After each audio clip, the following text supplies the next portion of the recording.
என் உயிரினும் மேலான ஆத்ம பந்துக்களுக்கு எம்பெருமானை பிரார்த்தித்த ஆசீர்வாதம். பிறப்பு இறப்பு. பிறப்பு என்பது ஆமாம், இறப்பு என்பது இல்லை. வாழ்க்கையில் நிறைய இந்த வார்த்தையை நம்ம பயன்படுத்துகிறோம்.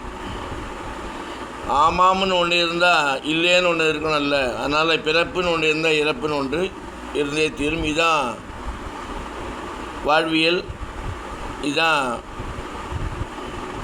நடைமுறைக்கு உள்ள ஒரு செயல்பாடு. பிறப்பிறச்சி இறப்பு இருக்குல்ல, இது இடைப்பட்ட வாழ்க்கையில் நான் எப்படி வாழ வேண்டும்? உனக்கும் பயன் இருக்கணும், உன்னை சார்ந்தவனுக்கும் பயன் இருக்கணும், நம்முடைய நாட்டுக்கும் நம்முடைய மக்களுக்கும் நாம் பயனுள்ளவர்களாக பயன்படக்கூடிய வகையில் நாம் வாழ்க்கையை அமைத்து கொண்டு வாழ வேண்டும். அதற்கு இறைவன் கொடுத்த புத்தி, அவன் காட்டிய வழி, நம்முடைய முன்னோர்கள் சொல்லிக் கொடுத்த கருத்துக்கள், முன்னோர்கள் வாழ்ந்து வழிகாட்டி வழிநடத்திய அவர்களுடைய பாதை, அதேபோல் ஆன்மீக சிந்தனையாளர்கள்,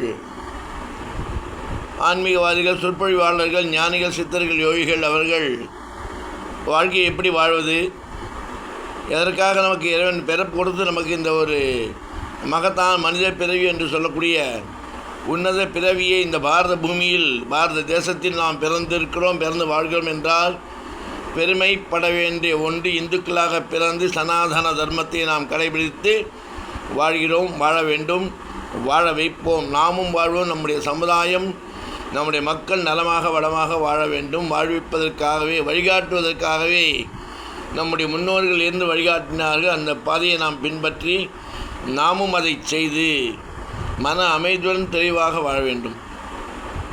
நல்லதை நினைப்போம், நல்லதை சொல்லுவோம், நல்லதை நடத்துவோம், நல்லதை வழிகாட்டுவோம். நல்ல முறையில் நல்லபடியாக கொடுத்த வாழ்க்கையில் ஒவ்வொரு நொடியையும் நாம் வீணாக்காமல் இறையின் நாமத்தை சொல்லி பயனுள்ள செயல்களை செய்து நலமாக வாழ்வோம், வளமாக வாழ்வோம், வாழ்வாங்கு வாழ்வோம் என்று எல்லாம் வல்ல அளவில் மங்கா சமேத ஸ்ரீ சீனிவாச மலையப்ப சுவாமியை பிரார்த்தித்து ராமானுஜரின் திவ்ய திருவடிகளே சரணம்.